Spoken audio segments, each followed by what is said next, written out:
Press நண்பர்கள் தற்போது இந்த படம் பற்றிய கேள்விகள் இருந்தால் கேட்கலாம். சார் உங்ககிட்டயே கேட்கலாம்ல, பாக்யராஜ் சார்ட்டே கேட்கலாம்ல. படத்தை பற்றி மெயினாக அவர்கிட்ட கேளுங்க. இல்லை இது இது மனிதன் அப்படின்னு வருது, நான் சிகப்பு மனிதன், ஸோ நாளைய மனிதன் அந்த மாதிரி வருது. இது மூன்றாம் மனிதன் அப்படின்னு வரும்போது உங்களுக்கு எப்படி தோணுது? அவர் சும்மா சவுண்ட் டப்பிங்கில் போயிட்டு இருக்கு சார். நீங்கள் என்ன அந்த நிக்கில் சதீஷ் அந்த வரிசையில் வர்றீங்களா? இல்லை உங்கள் மேனரிசம் எல்லாம் அதே மாதிரி இருந்தது. சில விஷயங்கள்லாம் சார் லுக் இப்படி பாருங்கள், அப்படி பாருங்கள், லெஃப்ட் ரைட் பாருங்கள், அது இது டைட்டிலெல்லாம் வச்சுக்கிட்டு நம்ம சிமிலாரிட்டியெல்லாம் பார்க்க முடியாது. ஏன்னா நிறைய படங்கள் அந்த மாதிரி வந்து சிமிலாரிட்டி வர்றது உண்டு. இது வந்து அதான் நம்ம சொன்ன மாதிரி கேரக்டர் வந்து அவர் ஆரம்பிக்கும்போது வந்து ஒரு கதைக்கு ஒரு நல்ல ஒரு மேட்ரு சொல்லணும் அப்படிங்கிற மாதிரி அந்த கதையை அப்படி ஆரம்பிச்சிருக்காரு. அதே மாதிரி எண்டு பண்ணும்போதும் அதே மாதிரி பண்ணியிருக்காரு. அது மாதிரி ஒரு ஒரு லேடிஸ் தாய்க்குளம் அப்படிங்கிறது வந்து அவங்க எந்த அளவுக்கு ஒரு அக்கறை எடுத்துக்குவாங்க, குடும்பத்தில் எந்த அளவுக்கு பொறுப்பு எடுத்துக்குவாங்க அப்படிங்கிறத வச்சு பண்ணியிருக்காங்க. ஸோ அதில் அந்த பிரணா அவங்க வந்து நடித்தது அவங்களுக்கு அவங்க இதை மீறின ஒரு கேரக்டர். பட் அதை 2-3 கெட்டப்பில் நல்லா பண்ணியிருந்தாங்க. இன்னும் எல்லாருமே ஸ்ரீநாத், சூர்யா இவங்க எல்லாருமே வந்து சின்ன சின்ன இது 1 நாள் 2 நாள் வேலைன்னா கூட அந்த 1 நாள் 2 நாள் வேலை வந்து படத்தில் தேவைப்படுற அளவுக்கு இருந்தது. அது நல்லா பண்ணியிருக்காங்க. கமல் சார் இப்போது லேட்டஸ்ட்டாக கேஆர் சாரும் வந்து சின்ன படங்களுக்கு வந்து நிறைய சப்போர்ட் பண்ணோம் அப்படின்னு சொல்லிட்டு இருக்காங்க. ஏன்னா சின்ன படங்களுக்கு வந்து தேட்டரே கிடைக்க மாட்டுது அப்படின்னு சொல்கிறாங்க. ஸோ இதை பற்றி என்ன நினைக்கிறீங்க? ஏன்னா தேட்டர் வந்து அவ்வளோ பெரிய படங்கள் ஒரு ஃபெமிலியரான ஃபேஸ்க்கு தான் கொடுக்குறாங்க. ஸோ இந்த மாதிரி படங்கள்லாம் வரும்போதே ஒரு ஷோ கிடைக்கிது பெரிய விஷயமா இருக்குது. இல்லைங்க, இங்கேயே நான் பல தடவை சொல்லியிருக்கேன். என்னன்னு சொன்னோம்னா ஒரு காம்ப்ளெக்ஸில் வந்து பெரிய படங்கள் போடுறாங்கன்னா ஒரு படமாவது சின்ன படம் வந்து கம்பல்சரியாக போடணுன்னு கவர்மெண்ட் வந்து ரூல்ஸ் கொண்டு வரணும். அதுக்கு வந்து ப்ரொடியூசர்ஸ் கவுன்சில் இவங்கெல்லாம் ஒரு போராட்டம் பண்ணி அப்படி பண்ணால் தான் கரெக்டாக வருமோ ஒழிய இதை அவங்களா பார்த்துக்குவாங்க அவங்களா பண்ணிக்குவாங்கன்னு சொன்னோம்னா எப்படி சரியாக வரும்? நீ பார்த்துக்கோ நான் பார்த்துக்கோ அப்படின்னு சொல்லி சொன்னேன். அதனால் கவர்மெண்ட்டும் வந்து இல்லை சின்ன படங்களை என்கரேஜ் பண்ணோம் அப்படின்னா அதுக்கு வந்து என்ன தயாரிப்பாளர்கள் சங்கம் இவங்கெல்லாம் வந்து அதுக்கு ஒரு பெரிய ஸ்டெப் எடுத்துக்கிட்டு போய் நிற்கணும். போய் நின்னோம்னா 4 தேட்டரில் வந்து ஒரு படம் ஓடுது அப்படின்னா இப்போ பெரிய ஆர்டிஸ்டுக்கு படங்கள்லாம் ஓடிட்டுருக்குன்னு வச்சுக்கோங்களேன். சப்போஸ் டிக்கெட் கிடைக்கலன்னா சரி அடுத்த ஷோ புக் பண்ணிவிட்டு அதுக்குள்ளே இந்த வந்துட்டோமே எவ்வளோ தூரம் அப்படின்னு சொல்லிட்டு சரி சின்ன படம் ஒன்று இது எப்படி இருக்குது பார்க்கலாமே அப்படின்னு சொல்லிட்டு இப்படி தோணும். நானெல்லாம் அப்படி டிக்கெட்டு கிடைக்காம ஃபஸ்ட்டு டே இரவு பகலும் படமெல்லாம் அப்படி தான் போனேன். ஏதோ ஒரு படத்துக்குன்னு போனேன். அதை டிக்கெட்டு மத்தியானமாக சாயங்காலம் தான் கிடைக்கிச்சு. ஏதோ புதுசாக யாரோ நடிச்சிருக்காங்களே ஜோசப் தலியத்து என்னடா அது சிட்டாடல் அப்படின்ட்டு ஜெய்சங்கர் புதுசு அப்படின்னு சொல்லிட்டு அப்புறம் போய் பார்த்தா இந்த படம் கண்டிப்பாக 100 days ஓடும் அப்படிங்கிற லெவலில் எனக்கு படம் பார்த்தோன்னுமே தோணுச்சு. அப்புறம் பார்த்தா ஜெய்சங்கர் பெரிய ஹீரோ வந்தார். எல்லாருமே அப்படி தான் புதுமுகம் அப்படின்னு சொல்லும்போது புதுசு அப்படிங்கும்போது அவங்களுக்கு ஒரு வாய்ப்பு கிடைக்கணும் முதல்ல. அது வந்து கவர்மெண்ட்டும் இவங்களுக்கு தான் ட்ரை பண்ணணும்.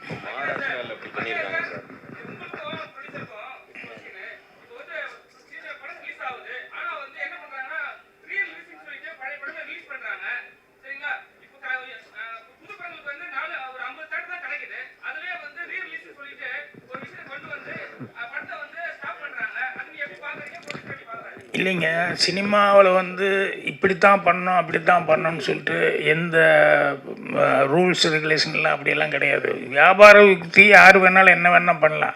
இப்போ நம்ம சொல்கிறது என்னென்னா பழைய படங்கள் மறுபடியும் கொண்டு வந்து போடுறாங்கன்னு சொன்னோம்னா அதுவும் பெரிய ஆர்டிஸ்ட் படம் தான். அதுதான் வந்து மறுபடியும் ரிலீஸுக்கு வருது, ரீரிலீஸு. நான் என்ன சொல்கிறேன்னா ஒரு காம்ப்ளெக்ஸில் 4 ஓடுது அப்படின்னு சொன்னோம்னா நீ சின்ன படம் கம்பல்சரியாக போடணுன்னு ஒன்று கொண்டு வந்துட்டீங்கன்னு சொன்னோம்னா அது போதும். இது வந்து சின்ன படங்கள் நடுவில் வந்துருச்சு அப்படின்னு சொன்னாலே அது வந்து அந்த ப்ரொடியூசர்களுக்கு வந்து ஒரு வாய்ப்பு கிடைக்கும். அந்த டைரக்டர்ஸு அந்த நடித்தவங்க எல்லாத்துக்குமே இதில் வந்து இது ஏன் போடுறீங்க அது ஏன் போடுறீங்கன்னு நம்ம பார்க்குறத விட இவங்களுக்கும் ஒரு வாய்ப்பு வரணும் அப்படிங்கிறத அது ஒரு சட்டம் மாதிரி கொண்டு வந்தால் தான் கரெக்டாக இருக்குன்னு சொல்ல வர்றேன். சார் சினிமாவில் இயக்குனர் சங்கம் தயாரிப்பாளர் சங்கம் ஒற்றுமையாக இருக்குன்னு நினைக்கிறீங்களா? அப்பப்போ சண்டை வருது, அது எல்லா காலத்தையும் நடக்கிறது தான். அப்படி இருக்கும்போது எப்படி கேட்க முடியும் கவர்மெண்ட் கிட்ட நீங்கள்? இல்லை சார் அப்படி கிடையாதுங்க. எல்லா விஷயத்துலையும் இங்கே நம்ம சில நேரங்களில் சண்டை போட்டுக்கிறோன்னா எல்லாத்துக்கும் ஒட்டுமொத்தமாக ஒரு சில விஷயங்கள் நடக்கணும் இல்லையா?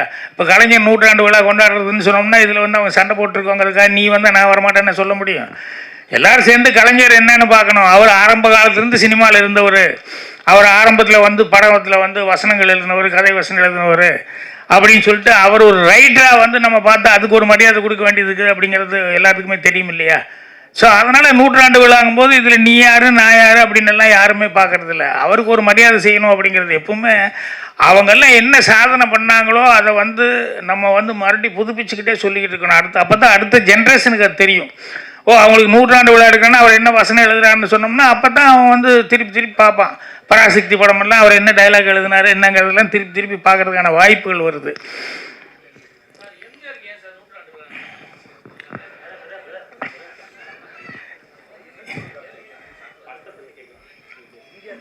எங்கே நீங்கள் எங்கிட்ட மைக் கொடுத்துட்டு படத்தை பற்றி கேளுங்கன்னா என்ன கேட்பாங்க?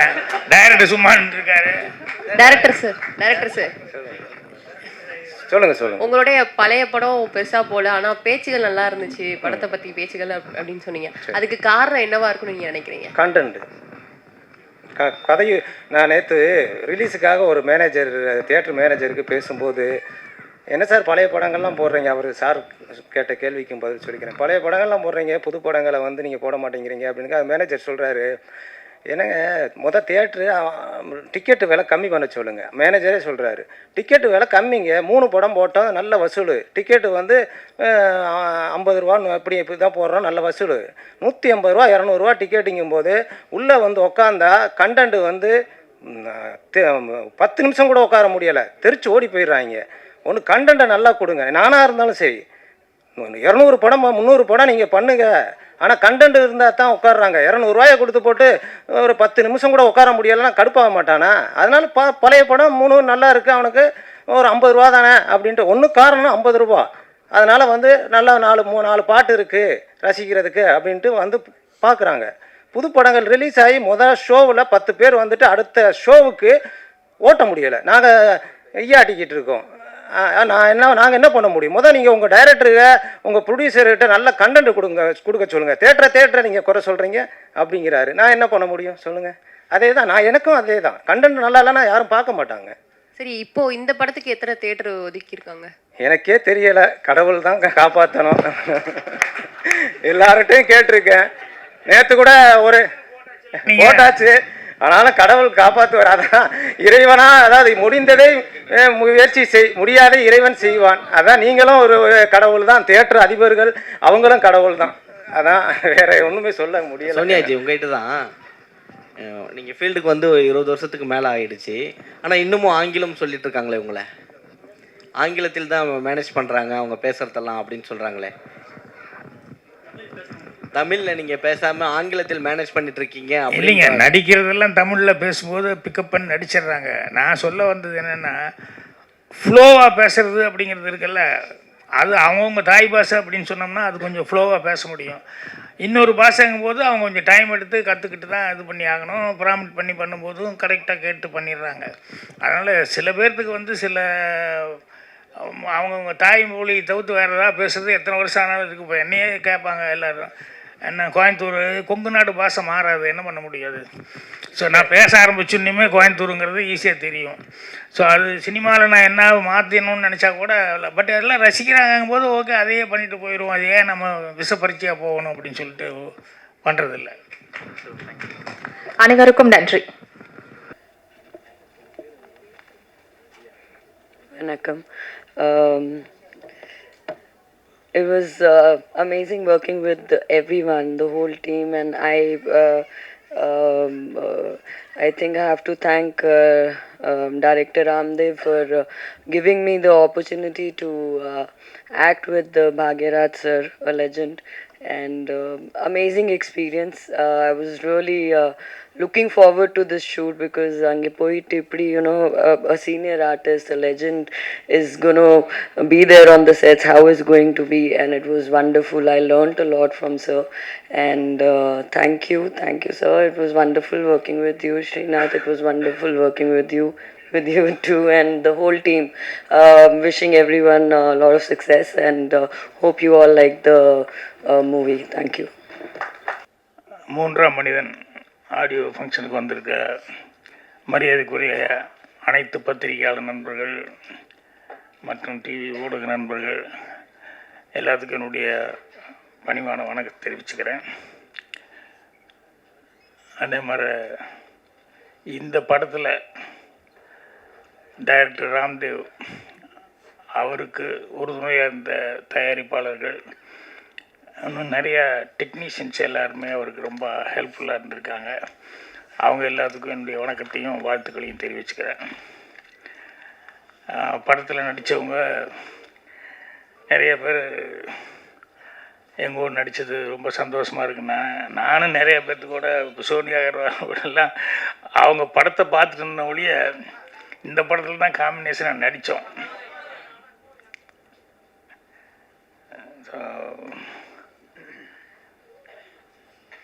இன்னைக்கு காலையில் இன்னும் இங்கே வந்திருக்க எல்லாருக்குமே நண்பர்கள் எல்லாருமே இதுக்கு ஃபங்க்ஷனுக்கு வந்திருக்கவங்க ராம்தேவ் சம்மந்தப்பட்டவங்க எல்லாத்துக்கும் என்னுடைய வணக்கத்தை தெரிவிச்சுக்கிறேன். காலையில் பேப்பர் படித்தப்போ ரொம்ப சந்தோஷமாக இருந்தது. என்னென்னா இந்த 2023 ஆண்டில் வந்து நல்ல பேர் வாங்கின டைரக்டர்ஸ் அப்படின்னு சொல்லி ஒரு பெரிய பட்டியல் போட்டிருந்தாங்க. கிடா டைரக்டர் வெங்கட், அப்புறம் நான் நடித்த டாடா அந்த படத்தினுடைய டைரக்டர் கணேஷ் பாபு, மந்திரமூர்த்தி அயோத்தி படம் பண்ணவர், அப்புறம் விநாயக் சந்திரசேகரன் குட் நைட் அந்த படம் பண்ணவர், விக்னேஷ் ராஜா போர் தொழில், ராம் சங்கையா தண்டட்டி அந்த வில்லேஜ் சப்ஜெக்டு, ராம்குமார் பாலகிருஷ்ணன் இப்போ பார்க்கிங்னு ஒரு படம், அப்புறம் அருள் செழியன் அவர் குயிக்கோ அந்த படம் பண்ணியிருக்காரு, அப்புறம் ஹரிகரன் ராம்னு சொல்லி ஜோன் ஒரு படம், இப்போ 1000 பொட்காசுகள் ரிலீஸ் ஆகிருக்கு ரவி முருகையா. இவங்க எல்லாருமே இந்த வருஷத்தில் வந்து 2023 வருஷத்தில் நல்ல டைரக்டர்ஸ்ன்னு சொல்லி அறிமுகமானவங்க அப்படின்னு சொல்லும்போது தமிழ் இண்டஸ்ட்ரிக்கு ஒரு பெருமையான ஒரு சமாச்சாரம். என்னென்னா எப்பவுமே தமிழ் திரையை பற்றி சொல்லும்போது மற்ற லாங்குவேஜ் இருக்கிறவங்கெல்லாம் என்கிட்ட நேரடியாக கூட கேட்டிருக்காங்க. என்னென்னா இங்கே தான் வந்து புது டைரக்டர்களை இன்ட்ரடியூஸ் பண்ணுறது வந்து தைரியமாக புது ப்ரொடியூசர்களும் வருவாங்க, புது இயக்குநர்களை அறிமுகப்படுத்துறதும் இங்கே தான் அதிகமாக நடக்கும். அதே மாதிரி மற்ற எல்லாருமே ஆர்டிஸ்ட்டு இன்ட்ரடியூஸ் பண்ணுறது எல்லாமே மற்ற ஊரில் எல்லாம் கொஞ்சம் யோசிப்பாங்க, வியாபாரம் அது இதுங்கிறதுனால கொஞ்சம் எதுக்கு எக்ஸ்பெரிமெண்ட் அப்படின்னு சொல்லிட்டு. தமிழை பொறுத்த வரைக்கும் அந்த எக்ஸ்பெரிமெண்ட் அப்படிங்கிறது பெருசாக நினைக்கவே மாட்டாங்க. அதே மாதிரி தமிழில் கதைகளே வந்து எக்ஸ்பெரிமெண்ட்டாக நிறையா கதைகள் வந்து பண்ணிக்கிட்டு இருப்பாங்க. ஸோ இத்தனை பேர் வந்திருக்காங்க கிடச்சிருக்காங்கும்போது 2023ங்கிறது ரொம்ப சந்தோஷமான ஒரு வருஷமாக இருக்குது. இன்னும் அடுத்த வருஷத்தில் இதோட சிறப்பாக இன்னும் நிறைய பேர் வரணும் அப்படின்னு சொல்லிட்டு. ஸோ இதில் என்னென்னா நான் விமர்சனம் படிப்பேன், விமர்சனம் படிச்சுட்டு படத்தை பற்றி முடிஞ்ச வரைக்கும் சில படங்கள்லாம் பார்த்துருவேன், சிலது பார்க்க முடியாமல் போயிடும். பத்திரிகைகள் அவருடைய விமர்சனங்கள் வந்து இந்த படங்களுக்கு எல்லாமே ரொம்ப ஜெனுவனான விமர்சனமாக இருந்தது. எல்லாருமே வந்து அவ்வளோ நல்லா அப்ரிஷியேட் பண்ணி இந்த படங்களை வந்து அவங்களுடைய கை கொடுத்து அவங்களுடைய ஆதரவு தெரிவித்து, ஏன்னா சக்ஸஸ்க்கு அது ரொம்ப முக்கியம். பத்திரிகையாளர்கள், ஊடக நண்பர்கள் அவங்களுடையது. ஸோ இவங்க எல்லாருமே வந்து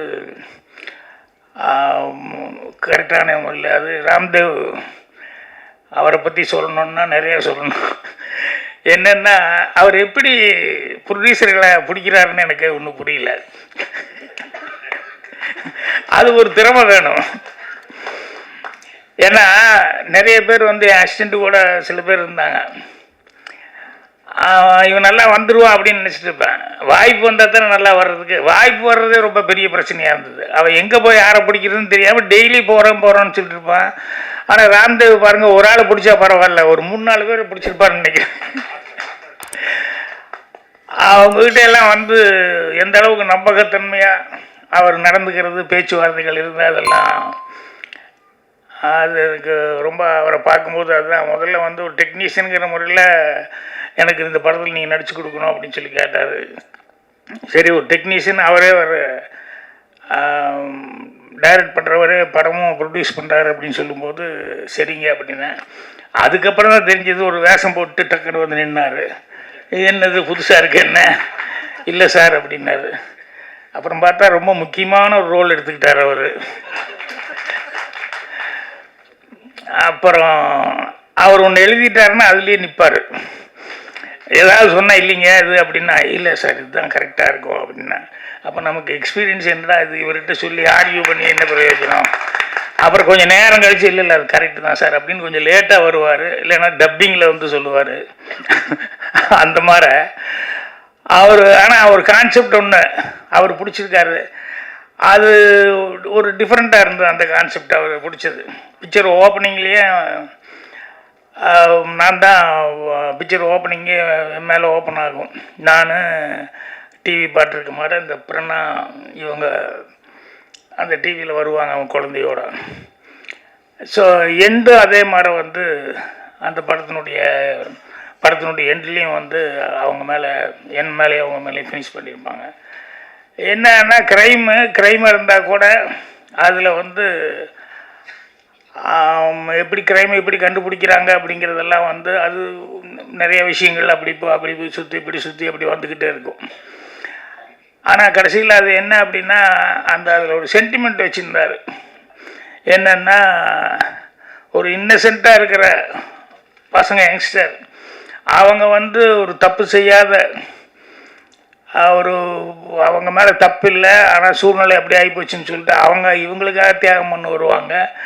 இந்த கேரக்டர் அவங்களுக்காக தியாகம் பண்ண வரும் அப்படிங்கிற மாதிரி சொல்லி பண்ணிவிட்டு அதுக்கப்புறமா வந்து அது என்னென்னா அந்த குழந்தைகளை வளர்த்துறதுக்கு அவங்க கஷ்டப்பட்டு அப்புறம் அந்த குழந்தைகளை எப்படி ஆளாக்குனாங்க அப்படிங்கிறத வந்து அதில் கரெக்டாக கொண்டு வந்து லிங்க் பண்ணி ஃபினிஷிங்கில், அதாவது படத்தில் ஏதாவது ஒரு மெசேஜ் இருக்கான்னு சொல்லி கேட்டோம்னா இல்லை நல்ல மெசேஜே இருக்குது அப்படிங்கிற அளவுக்கு அந்த கதையில் அதை கரெக்டாக லிங்க் எடுத்துகிட்டு வந்திருப்பார். அப்புறம் எங்கிட்ட அதாவது குறைச்சலாக பேசினார், குறைச்சலான நாள்னார். ஆனால் நிறைஞ்ச நாள் ஒர்க் பண்ண மாதிரியே படம் பூரா டப்பிங் பேசுகிறேன் தீரவே மாட்டேங்க டப்பிங்க. என்னங்க இது இவ்வளோ எடுத்து வச்சுருக்கீங்க அப்படின்னா, அங்கே எடுக்கும்போது என்னென்னா கடன்னு அவர் ஷார்ட் பிரித்து வச்சுருப்பார் எல்லாம். அதில் ஏதாவது ஒன்று அப்படின்னா டிஸ்டர்ப் ஆகிடுவார். அது பிரகாரம் எடுக்கணும், அவ்வளோதான்.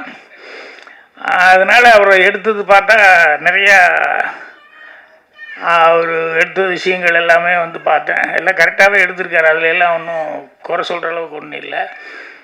ஸோ அவரும் நான் சொன்ன மாதிரி அவரும் நடிச்சிருக்கார் முக்கியமான ஒரு கேரக்டர் எடுத்துக்கிட்டு. இவங்க அந்த பிரணா அவங்களுக்கு அது யார் ஸ்ரீநாத் வந்து சொன்னார் அவங்க வயசுக்கு மீறின ஒரு கேரக்டர் அப்படின்னு சொல்லிட்டு. ஆமாம், சில நேரங்களில் சில பேர்த்துக்கு வந்து அந்த வயசுக்கு மீறி சில கேரக்டர்கள் வந்து வரும்போது இது அவங்களால முடியுமா முடியாதா அப்படிங்கிற மாதிரி. ஆனால் அதெல்லாம் அவங்களுக்கு ஒரு அனுபவமாக வந்துடும்.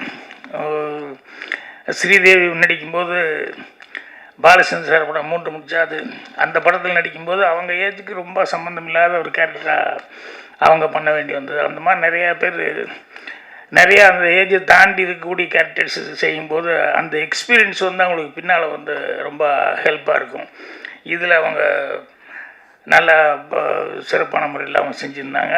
சோனியா அகர்வால் அவங்க எனக்கு 1 நாள் 2 நாள் தான் ஒர்க்கு, ஆனால் அந்த 1 நாள் ஒர்க்கும் சிறப்பாக இருந்தது. எனக்கு அவங்க பேச வரும்போது அப்படியே பார்த்துக்கிட்டே இருந்தேன். என்னென்னா அங்கே நான் கூட நடிக்கும்போது அவங்க பேசுறது காதுலேயே விழுகல, விஸ்பரிங். ஆனால் லிப்பு வந்து கரெக்டாக இருக்குது, ஆனால் எனக்கு கேட்கல. இது ராம்தேவ் நீங்கள் பேசுனீங்களா அப்படின்னாரு. ஏன்னா அவர் அடுத்தது கட் சொல்கிறதுக்கு இது பண்ணுறதுக்கு என்ன பண்ணுறதுன்னு தெரியாமல் அப்படி கவனிச்சுக்கிட்டு இருந்தார். அதனால் இங்கே வந்து பேச வரும்போது கரெக்டாக கேட்குமா கேட்காதா அப்படின்னு நினச்சிக்கிட்டு இருந்தேன். ஆனால் அவங்க இங்கிலீஷில் பேசுறதுனால அந்த பிரச்சனை இல்லை. தமிழில் பேசுகிறதுனா தான் கொஞ்சம் ப்ராப்ளமாக இருக்கும். ஏன்னா தப்பு வருமோ அப்படின்னு சொல்லிட்டு அவங்களுக்கு அந்த கான்சன்ட்ரேஷன் இல்லை. இப்போ நான் இங்கிலீஷில் பேசுனா நான் கொஞ்சம் யோசிப்பேன் இல்லை, அது மாதிரி அவங்க தமிழில் பேசுனா அவங்க அப்படி. ஸோ ஸ்ரீநாத்தோட ஒர்க் பண்ணும்போதும் அதெல்லாம் அது முக்கியமான இன்வெஸ்டிகேட் பண்ணுற மாதிரி கேரக்டரு. ஸோ அவர் கூட நடிக்கும்போதும் அவர் டைரக்ஷன் பண்ணிட்டு இருந்தவர். நிறைய பேர் இப்போ டைரக்ஷன் பண்ணுறவங்கெல்லாம் ஆக்டிங்லேயே வந்துட்டாங்க இல்லை, கொஞ்சம் கஷ்டமான வேலைன்னு எல்லாம் தெரிஞ்சு போச்சு. ஆமாம், போனோமா ஏதோ வசனம் பேசணுமா ஏதோ கொடுத்தாங்களா வந்தோமா அப்படிங்கிற மாதிரி. இது எப்போ கதை எழுதி அது வந்து கஷ்டப்பட்டு லொக்கேஷன் எல்லாம் போய் பார்த்து அதுக்கப்புறம் ஆர்டிஸ்ட்டுகளை செலக்ட் பண்ணி இப்போ நினச்சி பார்த்தா எனக்கு ஆச்சரியமாக இருக்குது, ஓ நம்ம தான் இதெல்லாம் பண்ணோமா அப்படின்னு சொல்லிட்டு. ஏன்னா அப்போ அது வேலை மாதிரி தெரியல, அதனால் வந்து எனக்கு கஷ்டப்பட்டோங்கிறதே ஒன்றும் தெரியல. ஆனால் இப்போ வந்து எல்லோரும் சொல்லும்போது தான் நமக்கு தெரியுது இது இந்த மாதிரி அப்படின்னு சொல்லிட்டு. காலையில் இன்னொரு காமெடி கூட நடந்தது. நம்ம பாவா செல்லதுரை இருக்கார், கதை சொல்லி எல்லாம் டிவியில் பார்த்துட்டு இருப்பீங்களே, அவர் ஃபோனில் பேசிகிட்டு இருந்தார். நேற்று யாரோ ஒரு நண்பர் வந்தப்போ அவரை பற்றி பேசும்போது அப்போ நான் சொல்லிக்கிட்டு இருந்தேன், ரொம்ப நல்லா கதை சொல்கிறாரு அவர். அது என்னென்னா அதில் சிறப்பம்சம் என்னென்னா எல்லோரும் எல்லா கதையும் படிக்கிறதுக்கான வாய்ப்புகள் ரொம்ப கஷ்டம். எல்லோரும் எல்லா புக்கும் வாங்கி எல்லா கதையும் படிச்சிட முடியாது. ஆனால் நல்ல ரைட்டர்ஸு எழுதின நல்ல கதைகள் இருக்குது பாருங்கள், அந்த மாதிரி கதைகளாக செலக்ட் பண்ணி பாவா செல்லதுரை வந்து அது ரெகுலராக வந்து அவர் சொல்லிகிட்ருக்காரு.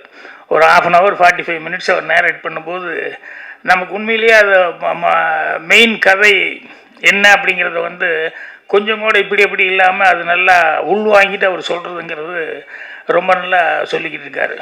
அப்புறம் அவருக்கு நேற்று அவரை பற்றி பேசுனதுனால நீ ஃபோன் பண்ணார், பண்ணி நீங்கள் வரணும் சார் ஒரு தடவை திருவண்ணாமலைக்கு, இங்கே நான் கெஸ்ட் ஹவுஸ் எல்லாம் கட்டி வச்சுருக்கேன், எல்லாருமே டிஸ்கஷனுக்கு வர்றாங்க அப்படின்னு. இல்லைங்க நானும் கூட கேள்விப்பட்டேன், பெரும்பாலும் ஆமாங்க உங்கள் டேரக்டர்லேருந்து மிஸ்கின்லேருந்து எல்லோரும் வர்றாங்க அப்படின்னு சொல்லிட்டு இருந்தார். அப்போ கடைசியில் ஒரு வார்த்தை சொன்னார், என்னென்னா பாலு மகேந்திரா கடைசியில் இங்கே தான் சார், அவர் கல்லறையே இங்கே தான், அதனால் நீங்களும் ஒரு தடவை வரணும் சார். அது சொல்லிட்டு இதை சொல்லும்போது இன்னும் இவ்வளோ சீக்கிரம் கூப்பிட்றாரு அப்படிங்கிற மாதிரி நான் நினச்சி சிரிச்சுக்கிட்டேன். அவருடைய கதை சொல்கிறதுங்கிறது வந்து நிறைய பேர்த்துக்கு புக்கு படிக்க முடியாதவங்கெல்லாம், இப்போ பொன்னியின் செல்வம் வந்து அதெல்லாம் அன்னைக்கு வந்து அந்த கதையை படிச்சுட்டு அப்புறம் இப்போ படம் வந்ததுக்கப்புறம் பார்த்தோம்னு சொன்னோம்னா அந்த படத்துக்கு இன்னும் டெய்லி ஏதாவது ஒரு டிஸ்கஷன் வந்துட்டு இருக்கும். ஆதித்த கரிகாலன் யார் கொண்டாங்க, நந்தினி இருக்குதா இல்லையா, பலுவேட்டர் என்னாச்சு ஏதாச்சுன்னு சொல்லிட்டு டெய்லி டிஸ்கஷன். அதில் இந்த இது பார்த்தோம்னா ரொம்ப காமெடியாக இருக்கும். என்னென்ன யூடியூப்புகளில் வந்து பேசும்போது எங்கேயா ராமர் இருந்தார் அப்படின்னு ஒருத்தர் ஆரம்பித்தார்னா அவர் அதை பற்றி சொல்லிகிட்டே இருப்பார். ஆனால் பேப்பரை பார்த்தா 2000 கோடியில் ராமர் கோயில் கட்டிக்கிட்டு இருக்காங்க பேப்பரில் வந்துட்டு. இது மாதிரி ஒவ்வொன்றும் ஆரியர் என்ன இது என்ன அது என்னன்னு சொல்லிட்டு பார்த்தா நமக்கு எதை நம்புறது எது நம்பலை அப்படிங்கிற மாதிரி சில நேரங்களில் வந்து, ஏன்னா அவங்கவுங்க ஆர்குமெண்ட் அவ்வளோ கரெக்டாக இருக்கும். ஆனால் எல்லோரும் வந்து என்னென்னா இந்த இதை போய் சீரடி தானே அங்கே போய் இப்போ அந்த அகழ்வாரை அது பண்ணதுக்கப்புறம் வந்து எல்லாத்துக்கிட்டேயுமே ஒரு நல்ல நமக்கு பழசு என்ன, நாம் பூர்வீகம் என்ன, மனிதனுடைய பூர்வீகம் என்ன, தமிழனுடைய பூர்வீகம் என்ன, இதெல்லாம் தெரிஞ்சுக்கணும் அப்படின்னு சொல்லிட்டு எல்லாருக்கிட்டேயும் ஒரு அலர்ட்னஸ் எல்லாருமே வந்து இது பண்ணுறாங்க. அதனால் நிறைய பேர் வந்து அதை பற்றி ஆராய்ச்சி பண்ணி வரலாற்று வல்லுநர்கள் அவங்க இவங்கெல்லாம் வந்து அதை பற்றி ஆராய்ச்சி பண்ணி நிறைய விஷயங்கள் சொல்லிக்கிட்டு இருக்காங்க. ஸோ அது ஒரு நல்ல எஜுகேஷனாக இருந்துகிட்ருக்கு.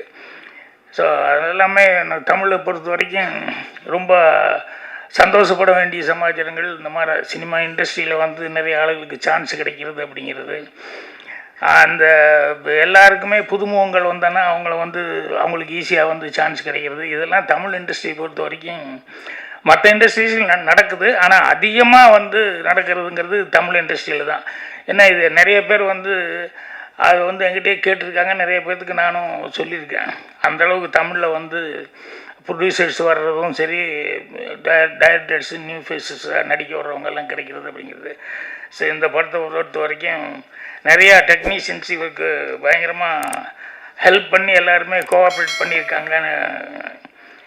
ஸோ இதில் யார் ராம்தேவ் எழுதி இயக்குனர், இணை தயாரிப்பாளர்கள் ஞானோதயா, டாக்டர் ராஜகோபாலன், அப்புறம் சாந்தி ராஜகோபாலன், அவ்வளோதானா? நிறைய பேர் நான் மீட் பண்ண மாதிரி இருந்தது. அப்படியா? ஆக்டரா? ஐஜி இந்த மாதிரி போலீஸ் எல்லாம் நடித்தாங்களே? இல்லை சார். தயாரிப்பாளர் இல்லையா அவங்கெல்லாம்? சரி சரி சரி.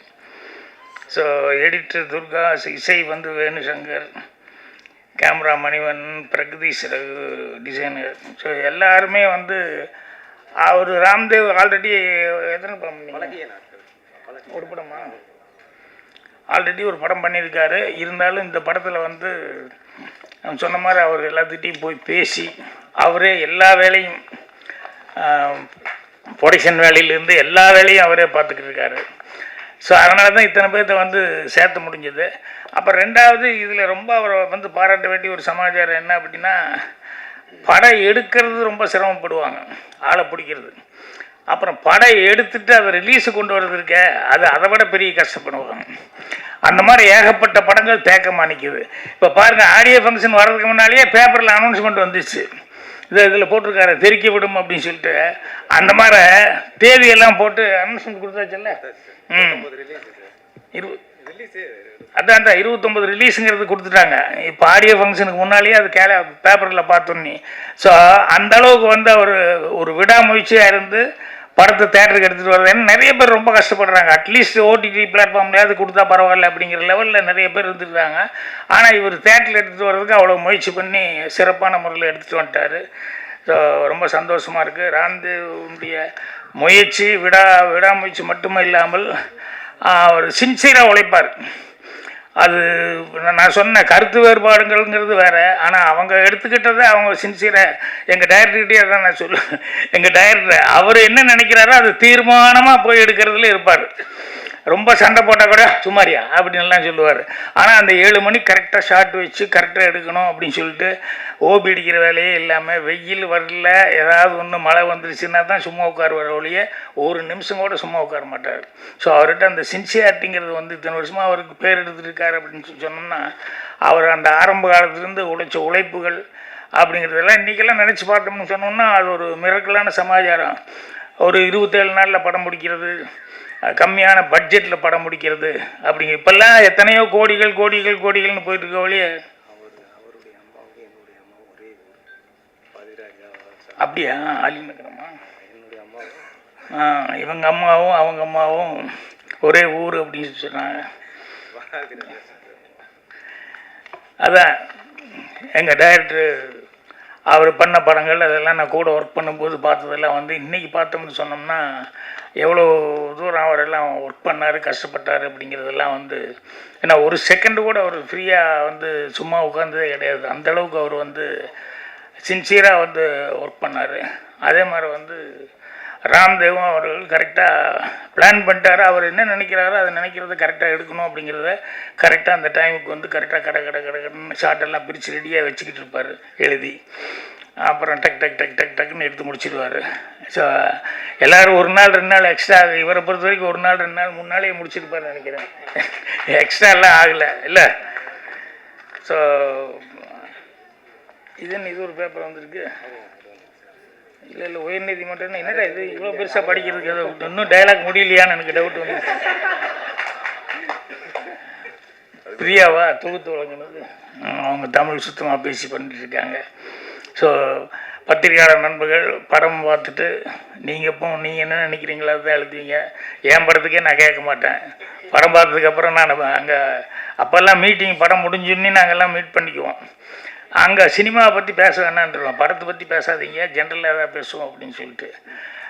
அது என்னென்னா அவங்க என்ன நினைக்கிறாங்கன்னா, ஒரு பாட்டு ஹிட் ஆகுது அப்படின்னு சொன்னோம்னா நம்ம கேசட் வாங்கி ஆடியோ அது பார்க்கணுங்கிற அவசியம் இல்லை. சிக்னல் நின்றுருப்போம், பக்கத்து காரில் வந்து பாடிக்கிட்டு இருக்கோம். டீ கடையில் எங்கேயாவது போய் சாப்பிட்லான்னு போனால் அங்கே பாடிக்கிட்டு இருக்கோம். ஸோ ஒரு பாட்டு ஹிட் ஆகிறது எப்படி தெரிஞ்சுக்கணும்னா நம்ம வாங்கி பார்க்கணுங்கிறது இல்லை, அதே எங்கே வேணாலும் பாடிக்கிட்டு இருக்கும், நம்ம காதில் விழுந்துகிட்டே இருக்கும்.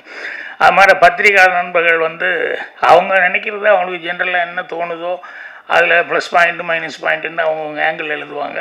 இப்போ நான் சொன்ன அந்த 10 பேருக்கெல்லாம் அந்த நேம் வந்ததுக்கெல்லாம் காரணம் இவங்க விமர்சனங்கள் எல்லாம் வந்து எல்லா பத்திரிகைகளையும் நான் படிக்கும்போது எல்லாருமே ஓரளவுக்கு முன்ன பின்ன இல்லை, பெருசாக ஓரளவுக்கு எல்லாருமே அவங்க என்ன அப்ரிஷியேட் பண்ணாங்களோ அதே அளவுக்கு ஜனங்களும் அதை வந்து புரிஞ்சுக்கிட்டு தமிழ் ஆடியன்ஸுக்கிட்ட இருக்கிற பெரிய ப்ளஸ் பாயிண்ட் அதுதான். இது புதுசுன்னா கூட பரவாயில்லன்னு தேட்டருக்கு வந்து ஒரு தடவை பார்க்கலாமேன்னு பார்ப்பாங்க. அதுக்கப்புறம் மவுத் டாக் வந்ததுன்னு சொன்னோம்னா ஆட்டோமேட்டிக்காக வந்து தமிழ் ஆடியன்ஸுக்கிட்ட போகும். ஸோ அதனால தான் இங்கே இருக்கிற படங்கள் வந்து நிறைய அடுத்த லாங்குவேஜுக்கு வந்து நமக்கு போயிட்டுருக்கு. அதே மாதிரி நம்ம டெக்னீஷியன்ஸ் எல்லோரும் எல்லா லாங்குவேஜ்லேயும் வந்து ஒர்க் பண்ணிகிட்ருக்காங்க. இதெல்லாம் நம்மெல்லாம் பெருமைப்படக்கூடிய ஒரு சமாச்சாரம். ஸோ எல்லாத்துக்கும் புத்தாண்டுக்குள்ளே மறுபடியும் மீட் பண்ண போகிறோமா என்னென்னு தெரியல, ஃபங்க்ஷனுக்கு என்னென்னு தெரியல. மறுபடியும் நானும் வெளியூரெல்லாம் போக வேண்டிக்கிறதுனால அட்வான்ஸாக புத்தாண்டு நல்வாழ்த்துக்கள் எல்லாத்துக்கும் தெரிவிச்சுக்கிறேன்.